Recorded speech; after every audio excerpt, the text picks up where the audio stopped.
कहानी की शुरुआत होती है किम नाम के एक लड़के से जो स्कूल के पहले दिन ही लेट हो गया था। उसे स्कूल भेजने से पहले उसकी माँ यून ने उसके बैग में काफी भारी भरकम सामान भर दिया ताकि वो अपनी खास शक्तियों के कारण हवा में उड़ने ना लग जाए। फिर अपना बैग लेकर किम बस में चढ़ गया तो उसने देखा कि जैंग नाम की एक लड़की की बस छूट गई थी। उसने जैसे तैसे बस रुकवा कर जैंग को बस में चढ़ाया, लेकिन लड़की के पास टिकट तक के पैसे नहीं थे तो किम ने उसके बदले पैसे भी दे दिए। अचानक किम को एहसास होने लगा कि उसकी उड़ने की शक्तियां अपने आप जागने लगी हैं, तो उसने बहुत जोर लगाकर अपने पैर जमीन पर ही रखने की कोशिश की ताकि उसका सच बाहर ना आ जाए। बाद में हम देखते हैं कि क्लास में सभी बच्चे पढ़ रहे थे पर किम की नजरें तो बस जैंग पर ही टिकी हुई थी क्योंकि वो मन ही मन उससे बेहद प्यार करता था। उसे देखते ही किम के पैर एक बार फिर से जमीन से उठने लगे तो उसने बहुत जोर से अपना टेबल पकड़ लिया ताकि वो हवा में ना उड़ जाए।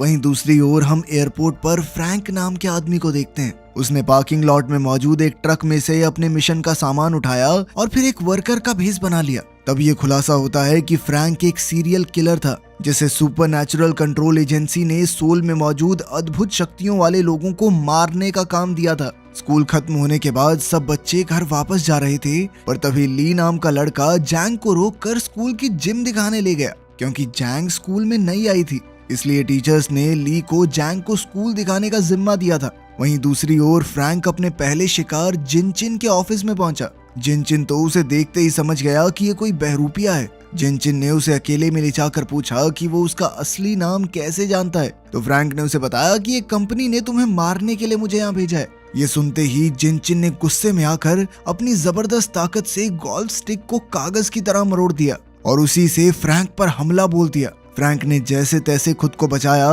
मगर जिनचिन ने उसे उठाकर बड़ी जोर से दीवार पर पटककर दीवार ही तोड़ दी। उसी पल अचानक फ्रैंक ने जिनचिन के चश्मे का कांच तोड़ दिया जो सीधा उसकी आंख में जा लगा। फिर उसने मौका देखकर एक पेन की मदद से उसकी छाती पर हमला किया और उसके दिल पर वार करके उसे वहीं मार डाला। आखिरकार उसने जिनचिन की लाश को खिड़की से बहुत दूर फेंक दिया और इसी तरह उसका पहला टास्क पूरा हुआ। फिर वो अपने ट्रक में लौट आया और अपने फोन से मैसेज भेजकर टास्क पूरा होने की खबर दी। उधर किम की माँ यून घर में साफ सफाई कर रही थी। इसी दौरान उसने अपना फोन देखा तो चारों तरफ जिनचिन के खून की खबरें आ रही थी। उधर स्कूल खत्म होने के बाद भी जैंग स्कूल में बैठकर पढ़ाई कर रही थी क्योंकि उसे स्कूल के बाद बेस्ट कॉलेज में जाना था, मगर वहाँ की फीस बहुत ज्यादा थी, इसलिए मन ही मन में जैंग ने उम्मीद ही छोड़ दी थी। जब उसके पिता ने उससे पूछा कि तुम्हें पैसों की जरूरत है तो उसने झूठ कह दिया कि नहीं, मुझे तो बस स्कूल यूनिफॉर्म खरीदने के लिए पैसे चाहिए। इसके बाद हम मिनोंग जुंग नाम के एक आदमी को देखते हैं जो नेशनल सिक्योरिटी एजेंसी का डायरेक्टर था। जब उसे जिनचिन के कत्ल की खबर मिली तो उसके असिस्टेंट ने कहा कि ये तो नामुमकिन है, पर फिर भी वो उसकी मौत की खबर को सोशल मीडिया से हटाने की पूरी कोशिश करेगी। मगर मिनोंग जानता था कि शहर के सभी खास शक्तियों वाले लोगों पर खतरा मंडरा रहा है, इसलिए उसने अपनी असिस्टेंट को खुफिया हथियारों की ट्रेनिंग शुरू करने का ऑर्डर दिया। उधर किम की माँ यून ने उसके लिए डिनर बनाया और उसे खाकर किम सोने चला गया, मगर वो जैंग के ख्यालों में इस कदर खो गया कि उड़ते हुए छत पे जा लगा। खैर बाद में यून अपने टेबल पर बैठी और एक खुफिया डिब्बे में से अपनी बंदूक निकालकर उसे दोबारा असेंबल करने लगी। असल में उसे शक था कि जिनचिन की मौत की खबर को दबाया जा रहा है और हो सकता है कि वो कातिल बाकी खास शक्तियों वाले लोगों के पीछे भी जाए। इस दौरान यून को अपनी कई साल पहले वाली जिंदगी याद आई जब वो किम को अपनी पीठ पर चढ़ाकर शहर में घूमा करती थी क्योंकि उसके पास रहने को कोई जगह नहीं थी। फिर एक दिन एक सुनसान शेड के मालिक ने उसे रहने को जगह दी। फिर जैसे जैसे समय बीता तो यून ने अपने बेटे के लिए एक बड़ा सा प्ले हाउस बनाया और साथ ही कई सेफ्टी नेट्स भी लगाए ताकि किम अपनी उड़ने की शक्ति को काबू करना सीख सके। पर दिक्कत ये थी कि किम अभी समझ नहीं पा रहा था कि उसकी माँ क्या कहना चाहती है और इसी वजह से उसकी ट्रेनिंग काफी मुश्किल से हुई। पर फिर भी यून ने हिम्मत नहीं हारी और कई महीने की मेहनत के बाद उसने इस शेड को बड़े से रेस्टोरेंट में बदल दिया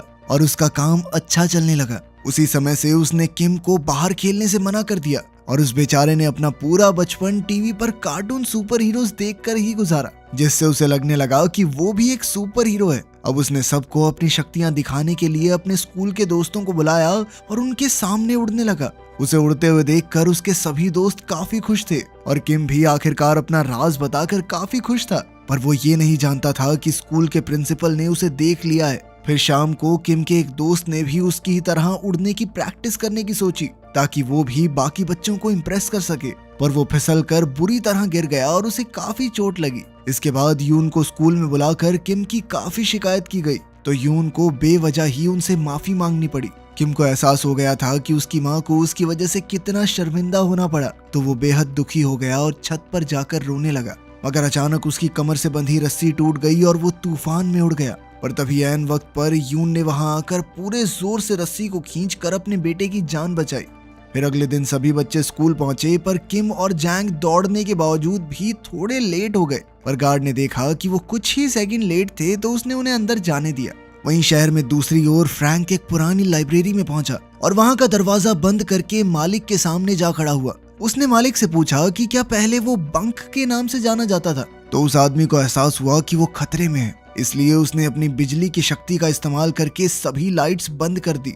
इसके बाद उसने अपने रेडियो से एक बैटरी निकाली और अपने अंदर मौजूद बिजली की ऊर्जा को जागृत करना शुरू कर दिया, जिससे उसके बाल एकदम सीधे खड़े हो गए। फिर अचानक उसने फ्रैंक पर हमला बोल दिया और उसे बार बार जोरदार बिजली के झटके देने लगा। फ्रैंक ने अपनी जान बचाने के लिए किताबों का सहारा लिया और पलटवार करके बंक के हाथ से बैटरी गिरवा दी। पर जल्द ही उसने बैटरी फिर उठाई और फ्रैंक पर बिजली का जबरदस्त वार किया, जिससे फ्रैंक सीधा छत से जा टकराया। आखिरकार बंक ने अपने डेस्क से एक तस्वीर निकाली और उसे आग लगाते ही फ्रैंक का गला घोंटने लगा। उसने इतने जबरदस्त बिजली के झटके दिए कि कमरे में शॉर्ट सर्किट हो गया। अब फ्रैंक मरने ही वाला था कि ऐन वक्त पर उसने पलटकर बंक को दूर फेंक दिया और एक ही जानलेवा वार से उसका काम तमाम कर दिया। आखिरकार उसका ये शिकार भी मारा गया। फिर उसने बंक के हाथ में वो जलती हुई फोटो देखी तो पता चला कि बंक का एक बेटा भी है। इससे फ्रैंक को काफी दुख हुआ, पर वो जल्द ही इस जगह से निकलकर अपने ट्रक में भाग निकला।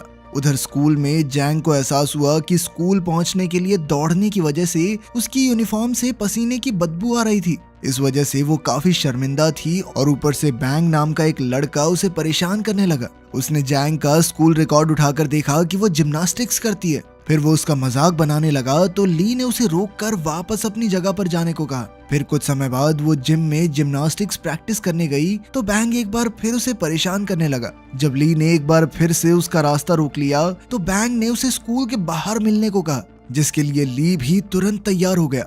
मगर वो ये नहीं जानता था कि एक टीचर उसे देख रहा था। खैर, फिर बैंग ने ली पर हमला करने की कोशिश की, मगर ली ने बड़ी ही आसानी से उसे डॉज करके जमीन पर गिरा दिया। अब बैंग ने गुस्से में जमीन से एक कांच की बोतल उठाई और वो ली को उससे मारने ही वाला था, पर ली ने एक ही जबरदस्त मुक्के में बैंग को पेड़ पर लटका दिया। तब ये खुलासा होता है कि ली के अंदर भी अद्भुत शक्तियां हैं। खैर, बाद में जब टीचर ने बैंग के क्लास में न होने की वजह पूछी, तो ली ने झूठ कह दिया कि उसकी तबीयत ठीक नहीं थी, इसीलिए वो जल्दी घर चला गया। फिर कुछ घंटों बाद टीवी पर बंक के खून की खबर भी फैल गई, तो यून को अपने बेटे किम की हिफाजत की चिंता होने लगी। खैर, शाम को किम और जैंग एक स्टोर में उसकी नई यूनिफॉर्म खरीदने गए और फिर उन दोनों ने साथ में खाना भी खाया। वहीं दूसरी ओर फ्रैंक बंक के हाथ से मिली तस्वीर देख रहा था कि उसे अपने अगले शिकार का खात्मा करने के ऑर्डर्स मिल गए। उधर किम और जैंग आपस में बातचीत कर रहे थे और बाद में वो स्कूल में वॉशरूम साफ करने पहुंचे। ये उन्हें पनिशमेंट मिली थी क्योंकि वो सुबह क्लास के लिए लेट हो गए थे। इसी दौरान जैंग की नजर किम की चोट पर पड़ी, जो सुबह उनकी टक्कर की वजह से लगी थी। तब जैंग उसके जख्म पर मरहम लगाने लगी, पर उसके करीब आने से किम इतना ज्यादा शर्मा गया कि उसके पैर जमीन से उठने लगे। अब उसने अपनी शक्तियों को छुपाए रखने के लिए जैंग को वॉशरूम से बाहर जाने को कहा, मगर उसके जाने के बाद भी किम अपनी शक्तियों पर काबू न रख सका और अपने आप हवा में उड़ने लगा। फिर अगली सुबह टीचर ने फिर से बैंग के स्कूल न आने की वजह पूछी, पर किसी को इस बारे में कोई जानकारी नहीं थी। ये देखकर ली काफी घबरा गया। स्कूल खत्म होने के बाद जब किम घर लौटा, तो उसकी माँ यून ने उसे बहुत डांटा क्योंकि उसने आने में बहुत देरी कर दी थी। उधर फ्रैंक अपने अगले शिकार की तलाश में स्कूल के दरवाजे तक आ पहुंचा। तब सिक्योरिटी गार्ड ने उसे दरवाजे से अपना डिलीवरी ट्रक हटाने को कहा, तो फ्रैंक चुपचाप वहां से चला गया। मगर गार्ड को उस पर शक हो गया था, जिसके बाद उसने किसी को फोन किया। इसी तरह कई दिन बीत गए और अब जैंग अपनी टीचर के साथ जिम्नास्टिक्स की ट्रेनिंग कर रही थी ताकि वो बेहतर खिलाड़ी बन सके। इसी दौरान ली छुप छुपा कर जैंग को प्रैक्टिस करते हुए देखता रहता, क्योंकि वो भी मन ही मन जैंग को चाहने लगा था। एक रात प्रैक्टिस के दौरान अचानक जैंग का पैर मुड़ गया और वो बुरी तरह गिर गई। उसे देखते ही ली उसकी तरफ दौड़ा, पर उसी वक्त किम भी वहां आ गया, जिसके बाद ली बीच में ही रुक गया। दरअसल जैंग को दर्द में देखकर किम तुरंत उड़कर वहां पहुंच गया था, पर जैंग ने बताया कि मुझे ज्यादा चोट नहीं लगी है, और फिर वो वापस से ट्रेनिंग में जुट गई। अब वो किम की मदद से एब्स एक्सरसाइज करने लगी, मगर जैंग के इतना करीब आने की वजह से किम घबरा कर एक बार फिर से ऊपर उड़ने लगा और अचानक दूर जा गिरा। तभी जैंग उसकी मदद के लिए दौड़कर वहां आई। खैर उसी समय क्लीनर ने वहां आकर उन्हें बाहर जाने को कहा, क्योंकि आज उसे जिम्नेजियम की सफाई करनी थी। किम ने जैंग से कहा कि वो ठीक है और वहां से चला गया, पर जैंग को कुछ भी समझ नहीं आ रहा था कि वो अचानक उड़कर दूर कैसे जा गिरा। खैर कुछ समय बाद ली जिम में आया और उस बोर्ड के पास गया जहां जैंग अपनी छलांग की प्रैक्टिस कर रही थी। अब उसने गुस्से में आकर इतनी ऊंची छलांग लगाई कि उसका पंजा दीवार पर छप गया। खैर कुछ दिन बाद शाम को जैंग और किम एक दुकान पर खाना खा रहे थे। तभी अचानक जैंग को याद आया कि वो अपने स्पोर्ट्स शूज तो स्कूल के जिम में ही भूल आई। तब किम ने कहा कि उसका पेट भर गया है और वो अकेला जैंग के शूज लेने स्कूल की ओर चला गया। पर जैंग को कई दिनों से उसकी हरकतों पर शक था, इसलिए वो भी उसका सच जानने के लिए उसका पीछा करने लगी। जब वो स्कूल पहुंची तो किम के पैरों के निशानों की दिशा में आगे बढ़ी, और तभी उसे वो सभी पल याद आए जब उसने अपनी आंखों से किम को उड़ते देखा था। इसी तरह वो दूसरी मंजिल पर पहुंच गई, पर यहाँ पैरों के निशान गायब हो गए। तो उसने किम को आवाज दी। जल्द ही किम वापस आया तो जैंग ने उससे पूछा कि जब भी वो करीब होते हैं तो वो इतनी अजीब तरह से बर्ताव क्यों करता है। पर किम ने कहा कि ऐसा कुछ नहीं है, मैं तो नॉर्मली ऐसा हूँ। बाद में किम अपने बैग में कुछ ढूंढ रहा था तो जैंग ने देखा कि उसकी बैंडेज उतरने वाली थी, तो वो बैंडेज ठीक करने लगी, पर उसके छूते ही किम इतना शर्मा गया कि वो उसी पल हवा में उड़ गया और सीधा छत से जा चिपका। उसे देखकर जैंग हक्की बक्की रह गई, पर अब उसने किम को बचाने का तरीका ढूंढा। वो एक डब्बे के ऊपर चढ़कर किम की ओर कूद गई और उसे खींचकर अपने साथ जमीन पर ले आई। फिर उसने फटाफट किम को उसका भारी भरकम बैग दिया और आखिरकार सब नॉर्मल हो गया। इसके बाद वो स्कूल से चले गए, पर वो ये नहीं जानते थे कि सिक्योरिटी गार्ड ने कैमरास के जरिए ये सब देख लिया था। उधर घर पर यून डिनर बना रही थी और जब उसने देखा कि किम घर आ गया है तो वो दरवाजे पर गई। उसने देखा कि किम के साथ जैंग भी थी, तो उसे बेहद खुशी हुई, क्योंकि काफी समय बाद किम किसी दोस्त को घर लाया था।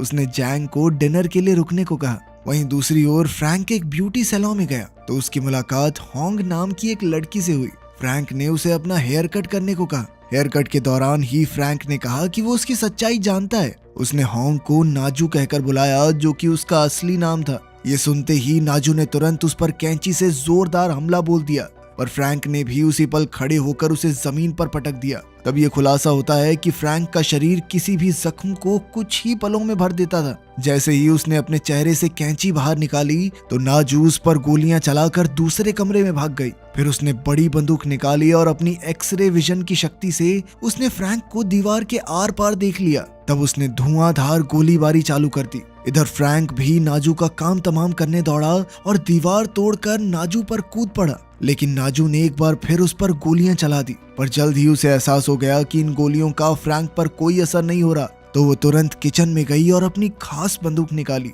जल्द ही उसने कमरे में मौजूद पाइप्स पर गोलियां चला दी, जिससे पाइप्स में से गैस लीक होने लगी। इसी धुएं की आड़ में छुपकर नाजू ने फ्रैंक पर धुआंधार गोलियां चलाई। इसी दौरान नाजू को भी गोलियां लगी, पर फिर भी उसने अपनी बड़ी शॉटगन निकाली और फ्रैंक पर जोरदार वार किया, जिससे वो एक शेल्फ से जा टकराया। इसके बाद नाजू ने उसकी तरफ भागकर शॉटगन से जानलेवा वार किया, जिससे वो बहुत दूर जा गिरा। तब फ्रैंक फटाफट एक कॉरिडोर में छुप गया ताकि उसकी शक्तियां उसके सारे घाव भर दें। ठीक होते ही वो नए जोश के साथ बाहर आया और नाजू के शॉट से बचते हुए उसकी तरफ दौड़ा। उसने एक जबरदस्त किक से नाजू को गिरा दिया और फिर उसका गला घोंटने लगा। तब नाजू ने अपनी कैंची उसकी टांग में घोंप दी। इसके बाद उसने इसी कैंची से उसकी गर्दन पर वार किया, पर फ्रैंक ने पहले ही उसे रोक दिया। अब उसने नाजू का गला दबाते हुए उससे पूछा कि आखिर सभी खास शक्तियों वाले लोग अपने बच्चों को क्यों छुपा रहे हैं। नाजू अपनी आखिरी सांसें गिन रही थी, पर फिर भी उसने सच नहीं उगला। उसने कहा कि तुम एक आम किलर हो और गैंगो तुम्हें देखते ही तुम्हारा काम तमाम कर देगा। खैर ये सुनकर फ्रैंक को गुस्सा आया, जिसके बाद उसने नाजू के गले में कैंची मारकर उसकी जान ले ली। उसने कहा कि चाहे वो उसे अपने बच्चों का पता ना बताए, मगर जब तुम मरेगी तो फ्यूनरल पे आएंगे ना वो। उधर किम और जैंग उसके कमरे में खाना खा रहे थे कि तभी किम एक बार फिर से उड़कर छत पर जा लगा, तो जैंग ने फिर से उसकी नीचे आने में मदद की। कुछ समय बाद वो अपने घर चली गई तो यून ने देखा कि जैंग अकेली ही चली गई थी। उसने किम को खूब डांटा और अभी के अभी उसे भागकर उसके घर छोड़कर आने को कहा। अब किम अपनी शक्तियों की मदद से जल्द जैंग के पास पहुंचा। उसे देखकर जैंग काफी खुश हुई। फिर अगले दिन किम जैंग के साथ प्रैक्टिस सेशन में आया तो जैंग ने उसे बताया कि वो अपना पिछला स्कूल छोड़कर नहीं आई। असल में उसने एक साथ 17 लड़कियों को पीट दिया था, जिस वजह से उसे स्कूल से निकाल दिया गया। एक दिन उसके पिछले स्कूल में उसकी एक क्लासमेट को बाकी लड़कियां बहुत परेशान कर रही थी। उन्होंने उसकी खूब बेइज्जती करके उसे नीचा दिखाया तो जैंग का पारा सर चढ़ गया और उसने उस लड़की को बचाने के लिए बाकी सभी लड़कियों को स्कूल के बाहर मुकाबले के लिए ललकारा। इसके बाद शाम को सभी बच्चों ने मिलकर इस फाइट को देखा, जहां 17 लड़कियां एक साथ जैंग पर कूद गई थी। लेकिन जैंग को किसी वार से कोई फर्क नहीं पड़ा, क्योंकि उसमें भी अद्भुत शक्तियां थी। उसने हिम्मत नहीं हारी और पलटवार करके सभी दुश्मनों की हड्डी पसली एक कर दी। आखिरकार सबको हराने के बाद वो लीडर की ओर बढ़ी, जो उसे अपनी हील से डराने की कोशिश कर रही थी। लीडर ने जैंग पर हमला करने की कोशिश की, लेकिन जल्द ही वो समझ गई कि उसके हमलों का जैंग पर कोई असर नहीं हो रहा। अब वो डर के मारे चिल्लाने लगी। उस वक्त उस लड़की का बॉयफ्रेंड वहां आया और उसने एक बेसबॉल बैट से जैंग पर हमला कर दिया। वो उसे जमीन पर गिराकर बार बार मारता रहा, लेकिन फिर जैंग ने एक पत्थर उठाकर लड़के के पैर पर दे मारा और उसी के बैट से लड़के के सर पर वार कर दिया। इस घटना के बाद जैंग को स्कूल से निकाल दिया गया और उसके पिता को मामला सुलटाने के लिए काफी पैसे भी भरने पड़े। उधर नाजू के अंतिम संस्कार पर फ्रैंक उसके बच्चों से मिला, लेकिन उनसे अपनी माँ के बारे में प्यारी प्यारी बातें सुनकर फ्रैंक का दिल टूट गया और उसने उन्हें मारने का प्लान कैंसिल कर दिया। उधर नेशनल सिक्योरिटी एजेंसी आम लोगों से म्यूटेंट्स के वजूद को छुपाने की हर कोशिश कर रही थी। आखिर में हम देखते हैं कि उस बिजली की ताकत वाले म्यूटेंट का लड़का अपने पिता की मौत का बदला लेने के लिए उसके कातिल को ढूंढ रहा था और उसके अंदर भी अपने पिता की तरह खास शक्तियां मौजूद थी। इस सीरीज का पहला सीजन यहीं खत्म हुआ। अगला सीजन अभी आया नहीं है, तो कमेंट्स में नेक्स्ट मत करना, ठीक है? मिलते हैं अगली वीडियो में।